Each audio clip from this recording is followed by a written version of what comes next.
CEC తొలగింపునకు ఎంపీల సంతకాలు. ఒకవైపు స్పీకర్పై అవిశ్వాస తీర్మానం ప్రవేశపెట్టారు, బాగుంది. ఇక్కడ ఎన్నికల కమిషన్ అంట లేనిపోని ఓటర్లని తొలగిస్తోందంట, అందరినీ చచ్చిపోయారన్నట్టు చూపిస్తుందంట. చచ్చిపోయిన ఓట్లు ఇంకా ఎందుకుంటాయి?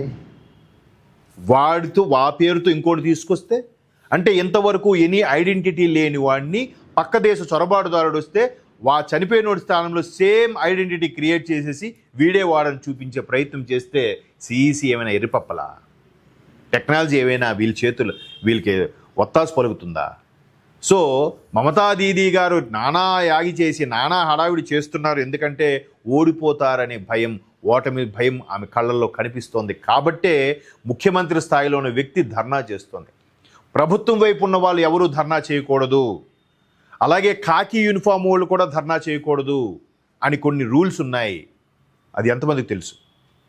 ఆవిడ చేసేస్తుంది, ఏముంది, నేను చేస్తాను, నడి రోడ్డు మీద బయట ఇస్తుంది అంటే ముఖ్యమంత్రి స్థాయిలో ఉండి.